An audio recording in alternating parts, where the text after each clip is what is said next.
Which team actually makes the most sense for a Russell Wilson trade? Welcome to That's Good Sports. I am a massive tool. I'm Brandon Perna, your football host. It's quarterback trade rumor season. Russell Wilson apparently is ready to explore trade options according to sources in his camp. He has yet to request or demand a trade, but somebody who knows Russ, who also knows Ian Rappaport, is suggesting he's doing a little quarterback window shopping. Now, we thought this exact same thing last offseason and nothing manifested. But pair this with Russ insinuating that his time could be up in Seattle from that press conference a couple weeks ago. I know for me personally, I hope it's not my last game, but, at the same time, I know it won't be my last game in the NFL. And maybe, just maybe, there's some real fire putting all of that smoke in the air.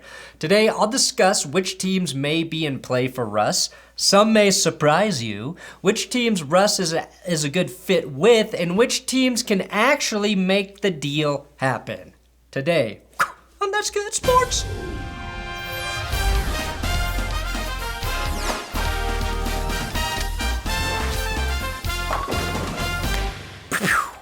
Hey, if you want a new quarterback this offseason, subscribe. It's the only way you can make it happen.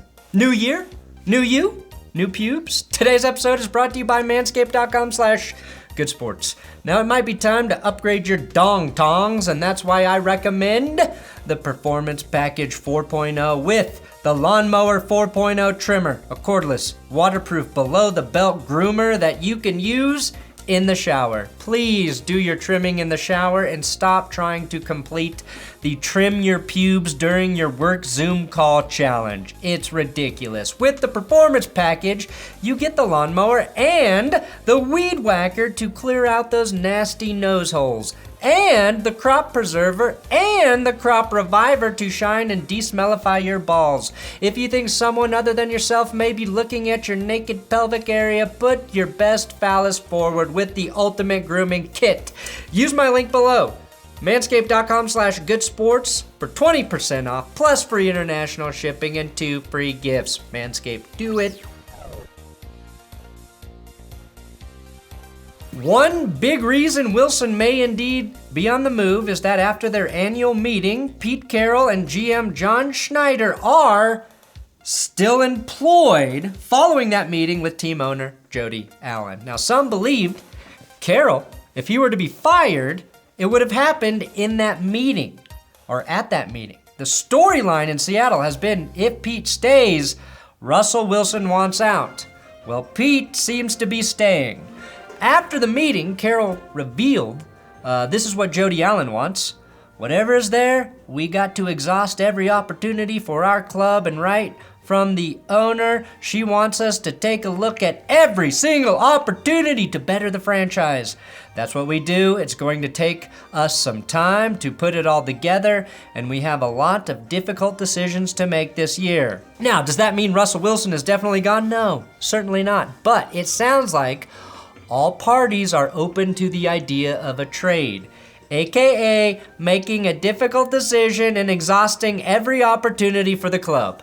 I think both Wilson and Carroll believe they don't need each other to succeed, and there might be enough options out there to make that believable enough for both to move on.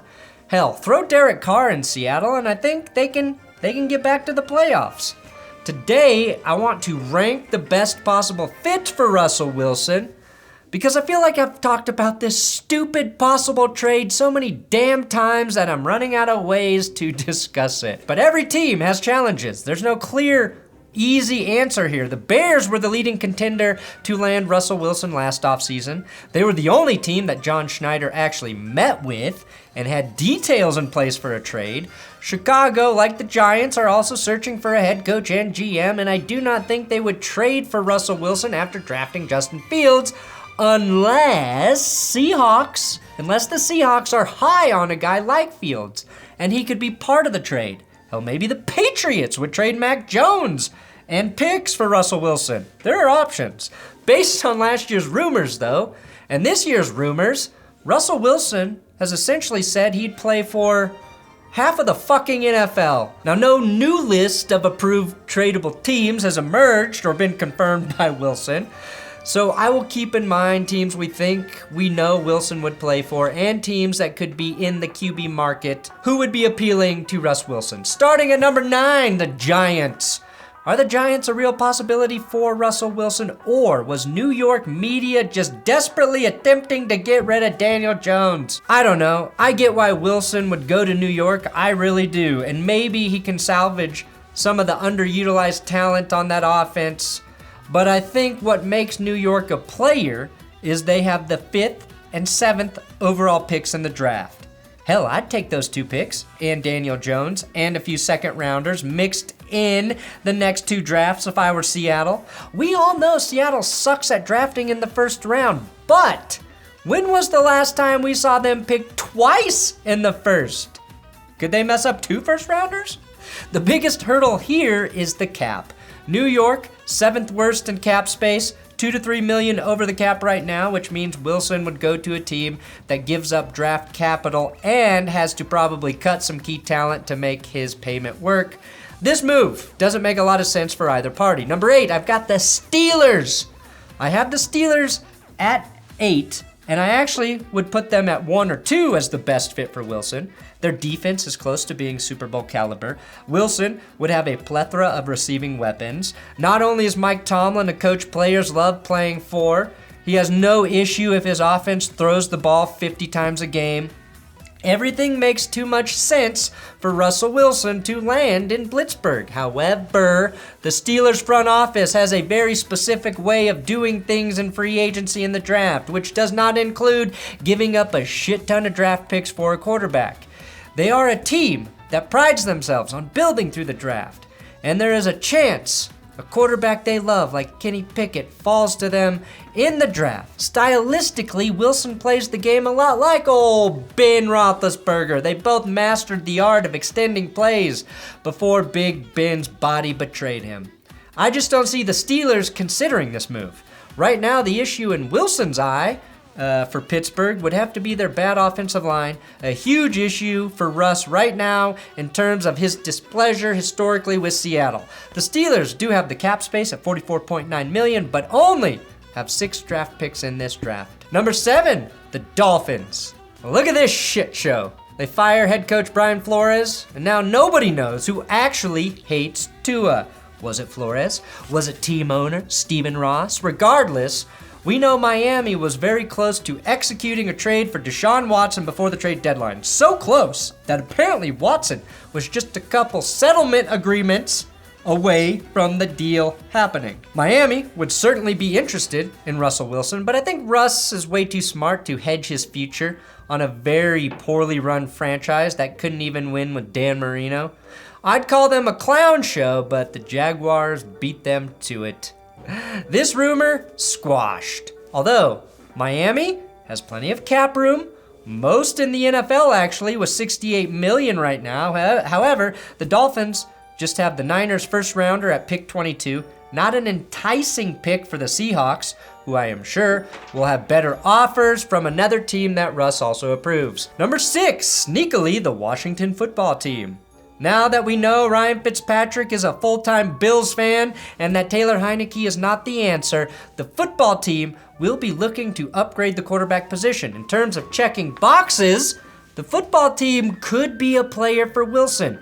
Good offensive line, check. Elite receiver in Terry McLaurin, check. 2022 cap space at $50 million with a projected $59.7 million, check. Plus, they benefit from being in the NFC East, where Russell Wilson will get several undeserving primetime games. They'll probably sweep the division.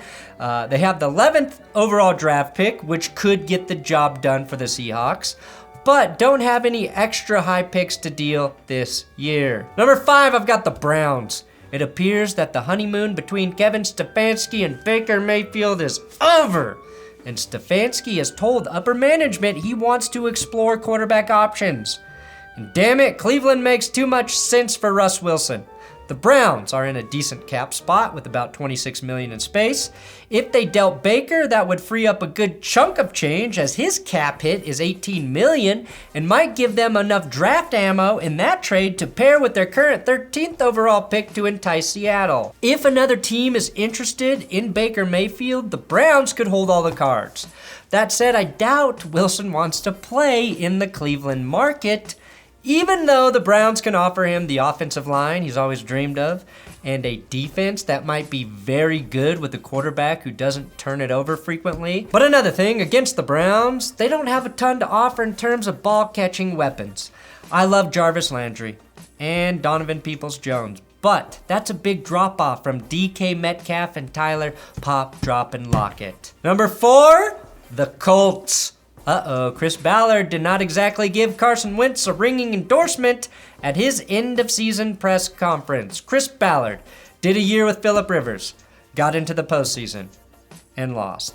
Did a year with Carson Wentz and didn't even make the playoffs, and is aggressive enough, in my opinion, to go after Russell Wilson. Here are several reasons this won't happen, though, even though Russ would be a great fit with the Colts. I mean, all the things Carson Wentz tries to do in terms of improvising, extending plays, Russell Wilson can actually do. He'd have a great line, a stout defense that forced 33 turnovers this season, second most in the league. But Wilson is expensive, and Chris Ballard likes his quarterbacks to cost no more than $25 million per year. Wilson will be owed $37 million and $40 million the next 2 seasons, and he will want a massive contract extension. But the bigger issue is that the Colts don't have a first-round draft pick. They gave that up for Wentz. And unless Pete Carroll has a Frank Reich-sized direction for Wentz, Indy just doesn't have the ammo. Number 3, the Raiders. The mystery team, a playoff team who may be replacing their head coach and quarterback. Interim head coach Rich Bisaccia will interview for the Raiders head coaching vacancy, and it seems like there is a good chance the Raiders and Derek Carr agree to mutually part ways this offseason. If a team like Baker Mayfield is interested in trading for Carr, the Raiders could easily acquire the ammo to bring in Russell Wilson in terms of draft picks. Here's the kicker, though. Russell Wilson wants to own an NFL team one day, and maybe moving to Las Vegas with Ciara so she can get a residency, the most lucrative gig in show business, is the best plan of action for Dangerous to get the billions he needs to buy an NFL team. And Russell Wilson could finish his career with a higher net worth than team owner Mark Davis. Wow. Number 2, the Denver Broncos. Now, the Broncos are currently interviewing a couple head coaches who could help lure a free agent quarterback to the team. Packers OC Nathaniel Hackett, who did wonders with Roger, made do with Blake Bortles. Packers QB coach and passing game coordinator Luke Getsy, and Cowboys DC Dan Quinn. Now, some have alluded to the idea that Russell Wilson would be interested in playing for Dan Quinn, who was the Seahawks defensive coordinator when they went to 2 straight Super Bowls, winning the first one. Now, obviously, out of all of these teams, the Broncos have the most to work with on their roster. Incredible defense and a loaded receiving core, plus one of the best young running backs in the game with Javonte Williams. The Denver offensive line is about average in terms of pass blocking, but that's actually a big upgrade coming from Seattle. And that line looked great when Drew Lock ran a few times against the Chiefs, something Wilson does very well. But most importantly, Denver has the 9th overall draft pick, very enticing, extra draft picks in the early rounds to make a proper offer for Russell Wilson, and they're sitting in great cap position, 7th or 6th most cap space right now heading into the offseason. And finally, again, number 1, the Saints. Russell Wilson could be the second coming of Drew Brees in New Orleans. The Saints were a game away from sneaking into the postseason after having to shuffle through a revolving door of quarterbacks named Simeon, Taysom, and Ian Book. The Saints have a very opportunistic defense. Second best on this list of available teams with 25 turnovers this season, trailing just the Colts on this list. There's a big obstacle, though, that the Saints could run into here, and it's called the salary cap. I know I've said it doesn't matter, but it does for the Saints, who are projected to be $71 million over the cap. $71 million over this offseason. That's almost twice as much as the team with the second most money over the cap in the Packers. Obviously, you can do a little maneuvering of the money and do a little magic, but it's hard to wave a wand and make $71 million go away. So I don't know if the Saints can pay Russell Wilson, and in order to make that much room, they're gonna let go way too much talent, which Russell Wilson does not want to see happen where he goes next. So really, the number one team is still the Denver Broncos. Anything else? Thanks for watching That's Good Sports Russell Wilson trade rumors. Best and worst will be up after the final game tonight, so make sure you come back and check that out.